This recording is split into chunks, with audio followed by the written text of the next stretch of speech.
জি বাংলার বিখ্যাত game show রচনা ব্যানার্জি পরিচালিত দিদি নাম্বার ওয়ানের সেটে আমি আর আমার মা দিদি নাম্বার ওয়ানের মেকআপ রুম শুটিং কিভাবে হয়, সেটটা ঠিক কী রকম, সমস্ত কিছু তোমাদের সঙ্গে আজকের ভ্লগে আমি শেয়ার করতে চলেছি। আরও শেয়ার করব যে কাকে কাকে দেখলাম, কোন কোন স্পেশাল মানুষকে দেখলাম। So hi guys, welcome back to my channel Deepika Biswas vlogs. Welcome to a new vlog. আশা করি তোমরা সবাই সুস্থ আছো, ভালো আছো, আর তোমাদের মন ভালো করার দায়িত্ব এখন আমার, কারণ তোমরা এখন দেখছো আমার ভ্লগ। তো তোমরা তো আগের ভ্লগ দেখে জেনেইছিলে যে আমি কোথায় এসেছি। কলকাতার ডিআরআর স্টুডিওতে জি বাংলার বিখ্যাত গেম শো দিদি নাম্বার ওয়ানের শুটিংয়ে এসেছি মা আর আমি। তো তোমাদের সঙ্গে আগের ভ্লগে শেয়ার করেছিলাম আসা, তারপর খাওয়া দাওয়া, এসব কিছু।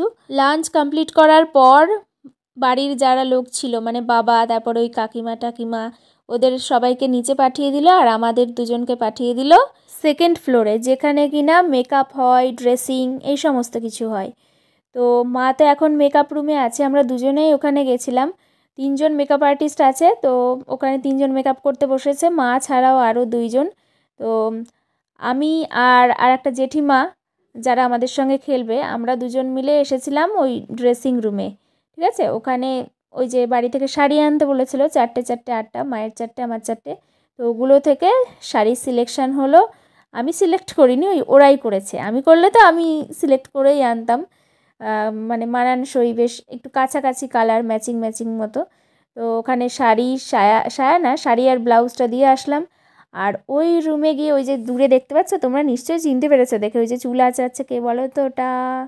মুখটা দেখে নিলে আগে। ওটা হলো পৌশালিদি, সেই যে গান করে সারেগামাপাতে। কোন সালে ঠিক ছিল আমার মনে নেই।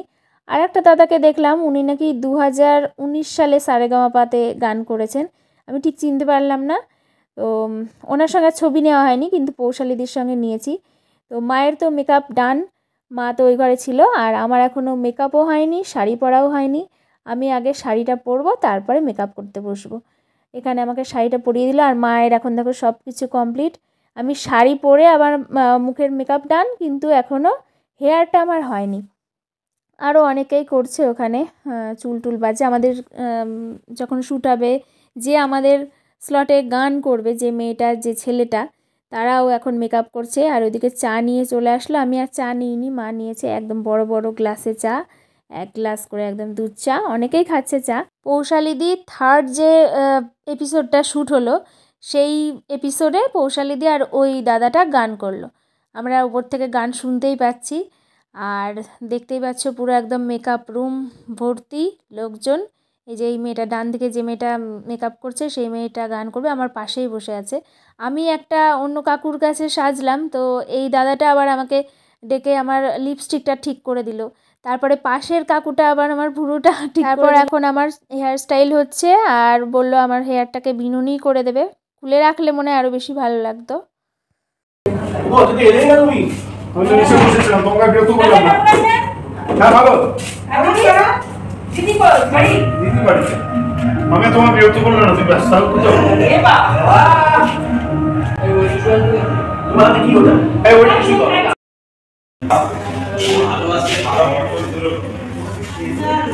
এই আরেকটা দাও, এই আরেকটা দে। কি তোমরা চিনতে পারলে তো যাকে দেখলে?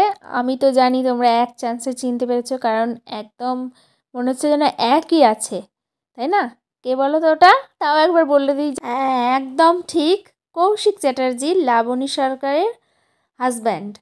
সেই বেদের মেয়ে জ্যোৎস্না সিনেমাতে ছিলেন, আরও অনেক সিনেমা করেছেন। তো ওনাকেও কাছ থেকে দেখার সৌভাগ্য হলো। মায়ের সঙ্গে তো একটা সেলফিও তুলে নিয়েছে মা ওনার সঙ্গে। আমি তখন চুল বাঁধছিলাম। আর তাছাড়া এমনি দূর থেকে অনেকবারই দেখেছি। উনিও থার্ড যে শিফটটা ছিল, সেই শিফটে ওই হেডফোন রাউন্ডে উনি শব্দগুলো বলছিলেন আর কি। তো এখন আমার এই শাড়িটা ঠিক করে দিচ্ছে, মানে প্রিন্টটা ঠিক মতো হয়নি, তোমরা দেখেও বুঝতে পারছো। এখন আবার খুলবো, মা তাও বললো একবার দিয়ে আমি ঠিক করে দিই। আমি বললাম থাক। তারপরে আবার এই কাকুটার কাছে আসলাম, কাকুটা বলল ঠিকই আছে, একটু কি করে দিল। চলো এবার শুটিং শুরু হবে। আমাদের একদম রাত্রি হয়ে গেল শুরু হতে হতে। তো চলে এসেছি সেটের এখানে। এখনও রচনা ব্যানার্জি, মানে ওই আর একটা 3 নম্বরের যে শুটিংটা, ওটা করে চলে গেছে। এখন আবার আমাদের জন্য আসবে, এখনও আসার দেরি আছে।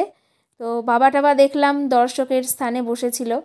তো বন্ধুরা আমাদের কিন্তু শুটিং হয়ে গেছে, মানে খেলাও হয়ে গেছে, রচনা ব্যানার্জিও চলে গেছে, বাবা টাবা ওইদিকে বসে আছে। আমার মোবাইলটা আমার কাছেই ছিল, কিন্তু শুটিং করার কোনো স্কোপ পাইনি, কারণ পরস্পর সব হয়ে যাচ্ছিল, খেলা কথা টথা সব কিছু। এখন ওই মাইক টাইক খোলার কাজ হচ্ছে। আর ছবি ঠিক মানে ওনাদের ক্যামেরাতে তুলেছি, কিন্তু আমার মোবাইলে অতটা তোলা হয়নি। তোমাদের সঙ্গে একটু শেয়ার করছি সেটটা ঠিক কী রকম। ওই যে মা দাঁড়িয়ে আছে, বলবে মাকে কেমন লাগছে, আমাকে কেমন লাগছে, ঠিক আছে? তো চলো নেমে যাই, এখন খুবই তাড়াহুড়ো। চুলটা খুলে দেবে, চুলের ক্লিপ টিপগুলো ওরা আবার নেবে, যে সাইড ক্লিপ টিপগুলো দিয়েছে। তারপর আবার চেঞ্জ ফেঞ্জ করে বাড়ি যাব কী করে, সেসব ঠিকঠাক করতে হবে। তো তোমাদের নিশ্চয়ই জানার ইচ্ছে হচ্ছে খেলাতে কি হলো, কিন্তু আমি তো বলবো না। তার জন্য কিন্তু তোমাদেরকে অবশ্যই পরের ব্লগটা দেখতে হবে, তো তখনই তোমরা জানতে পারবে যে উইনার হলাম কি না হলাম, আর হলেও বা না হলেও বা কী কী গিফট পেলাম। চলো দেখতে থাকো, ঠিক আছে? তো চেঞ্জ করে চলে এসেছি, কিন্তু আমার এই চুল অনেকগুলো উঠে গেছে গো। ওই ব্লাউজের বোতামে জড়িয়েছিল চুলটা পিছন দিকে, কানের ফানের খুলে ফেলেছি। মেকআপ এখন থাকবে, তুলবো না। তো আমাদেরকে বললো চলুন ডিনার করে নেবেন। তো সেই সেম, মানে কিছু আমিষ তো থাকবেই। দুপুরবেলা ডিম ছিল, এখন আছে মাংস, ওটা বাদে বাকি যা আছে খাবো। চলো দেখি কি কি আছে মেনুতে। এই কাকুটাই কিন্তু এখনও খাবার দিচ্ছে, তখনও দুপুরবেলা আমাদেরকে এই কাকুটাই খেতে দিয়েছিল, তোমরা দেখেছো। তো আমি এখানে নিয়ে নিয়েছি 2 পিস রুটি, আলু পোস্ত আর ডাল। ডাল দিয়ে একদম ধোয়া উঠছে। এটা কিন্তু সকালের ডাল নয়, একদম টাটকা টাটকা গরম গরম খাবার এখানে সার্ভ করা হয়। রুটিও একদম গরম, তরকারিও গরম। ওইদিকে বাবা পিছন দিকে খাচ্ছে, বাবাও রুটি নিয়েছে, মাও মনে হয় রুটিই নিয়েছিল, মা ওইদিকে বসে খাচ্ছিল। আর ওইদিকে কাকিমা, এই 2 কাকিমা তো আমিষ খায়, ওরা তোমার চিকেন খেয়েছে। আর মাসি, আমি, বাবা, মা, আমরা সবাই নিরামিষ। তো এইদিকে ওই দিদিরাও খেলেছিল আমাদের সঙ্গে, দিদির শাশুড়ি এটা। ওই দিদি 4th নাম্বারে দাঁড়িয়েছিল, আমরা 3rd নাম্বারে। তোমরা এপিসোডটা দেখলে তখন দিদিকেও দেখে চিনতে পারবে। এখানে ওই দিদিদের গিফট, ইন্ডাকশান, তারপরে এই যে ক্যাবিনেটটা, এটার মধ্যে কি যেন আছে, তারপর স্পুন সেট আছে, গ্লিসারিন সাবান, অনেক কিছু। তো এখন এই রাস্তার দিকে এবার যাচ্ছি, কারণ ওই কাকিমাদেরকে বাড়ি পাঠানোর ব্যবস্থা করতে হবে গিফটের জন্য, গিফট নিয়ে যাওয়ার জন্য। এখান থেকে গাড়ির নাম্বার দিয়েছে, তো ওই নাম্বারে কথা হলো, ওরা আসবে পরে। আর তার আগে তো মানে গাড়িটা যাবে অন্য দিক দিয়ে, গিফটের গাড়িটা, আর কাকিমাদের বাড়ি পুরো উল্টো দিকে। আর আমরা গিফটের গাড়ি করেই বাড়ি চলে যাব, এটাই ঠিক হলো। কারণ এখন সেই লাস্ট ট্রেনটা পাবো না আমাদের হবিপুরের ওখানে তোমার স্কুটি আছে। 10:40-এ লাস্ট ট্রেন, আর এখন 10টা প্রায় বাজে। তো কাকিমাদেরকে ছেড়ে দিয়ে আসবো। কাকিমাদের জন্য উবের বুক করা হলো, কাকুকে বলে একটু পরেই চলে আসবো। ওগুলো তো বেশি লেট করে না। আসার পরপর কিন্তু এই স্কুটি বলছি, দেখেছো, এই সোফার উপরেই বসেছিলাম। আর এখানে ওই আমার পাশের যে কাকুটা, এটা এই সেটেরই কিছু কাজ টাজ করে, স্টাফ। তো এখন কাকিমারা চলে যাচ্ছে, আর আমি টাকা নিয়ে দৌড়াচ্ছি। কাকিমা তো কিছুতেই নেবে না, বলছি যে আমাদের জন্যই তুমি আসলে, সারাদিন আসলে। আমি কাকিমাকে জোর করে নিয়ে এসেছি, সন্তোষের পরীক্ষা, তাও কাকু নিয়ে গেল ওকে পরীক্ষা দিতে, মানে ভাইয়ের আর কি। তো না নিলে হয় বলো তো, সারাদিন আছে। সেই জন্য মাকে দিয়ে দিলাম, মা জোর করে কাকিমাকে দিয়ে দিল। এবার গাড়ি এসে দাঁড়িয়েই ছিল, এবার কাকিমা আর মাসি চলে যাবে। আমরা আসার সময় যদি উবের বুক করে আসতাম, তাহলে আরও আসাটা আরামদায়ক হতো। সেই ঢুকেছি কখন, 2টোর সময়, আর এখন রাত্রি কটা বেজে গেল বলো তো। বাড়ি যেতে যেতে যে কটা বাজবে, আর বেশ ভালোই ঠান্ডা পড়ছে। কী যে হবে, আমার এমনিই ঠান্ডা লেগে যায়। তো মনটা একটু খারাপ লাগছে, কাকিমারা সারাক্ষণ ছিল, এখন চলে যাচ্ছে। বেশ আমি বলছি যে চলো আমাদের সঙ্গে ওই গাড়ি করেই সবাই মিলে আনন্দ করতে করতে চলে যাব, কিন্তু তা তো আর হবে না।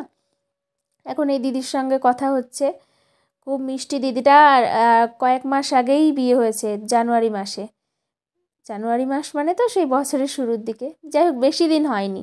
দিদি, জিজু, তারপরে দিদির শ্বশুর শাশুড়ি, মা বাবা সবাই কিন্তু এসেছে সাপোর্ট করতে দিদিকে। তো আমাদের তো খাওয়া দাওয়া তখন দেখলে হয়ে গেল। এবার আরও কিছু প্রসেস আছে, সেগুলোর জন্য একটু দেরি হচ্ছে। তো এখন সেই প্রসেশনের জন্যই আমাকে এখানে ডেকে পাঠালো। আমি এখানে এসেছি, অনেক কিছু মানে অনেক জায়গায় সাইন টাইন করতে হলো। তো তারপরে একটা কপি দেবে, সেটা নিয়ে তারপরে যাব।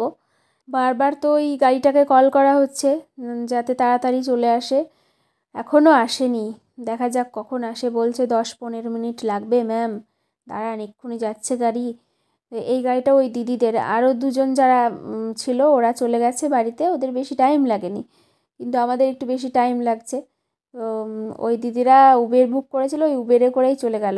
দুটো উবের বুক করেছিল, একটাতে ওরা গেল আর একটাতে ওদের ওই গিফটটা যেহেতু একটু বড় সড়ো ছিল সেই জন্য গেল।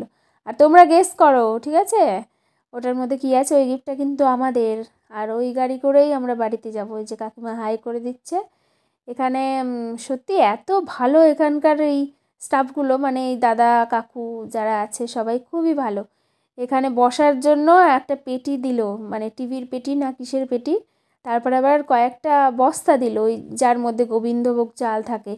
বললো যে এগুলো পেতে নিয়ে বসবে গাড়ির ওপর, তাহলে ঠান্ডা লাগবে না। বলো কত ভাবে বলো তো। আর সবার শেষে তো আমরাই বেরোলাম, আমাদেরকে একদম গুছিয়ে বের করে তারপরে ওরা আবার বাড়ি যাবে। তো এখন ঠান্ডার মধ্যে দিয়ে যেতে হবে, কনকনে ঠান্ডা। আর কিছুদিন পর হলে যা কষ্ট হতো ঠান্ডায়, বাপরে বাপ। এখান থেকে তো আমাদের বাড়ি অনেকটা রাস্তা, প্রায় 3 ঘন্টা লাগলো। তো এখন বাড়ি চলে এসেছি, এই যে রাস্তায় গাড়ি দাঁড়িয়ে আছে। আর আমার থেকে মনে হয় দুটো ভাই ছোট, মানে সেই জন্যই ভাই বলছি, ওরা দুজনেই ছোট। ওরা দুজনেই সব নামিয়ে টামিয়ে একদম ঘরের মধ্যে তুলে দিয়ে তারপরে এখন বেরিয়ে যাচ্ছে। পেমেন্ট করে দিলাম। আর এখন প্রায় 2:30 বাজে, 2-2:30 বাজে। তো বন্ধুরা, আজকের ভিডিওটা এখানে এন্ড করছি। তোমাদের কেমন লাগলো ভিডিওটা একদম কমেন্ট করে জানাতে ভুলো না, ঠিক আছে? দেখা হচ্ছে নেক্সট ভিডিওতে। সবাই সুস্থ থেকো, ভালো থেকো, শুভরাত্রি। Thanks for watching, tata, bye bye.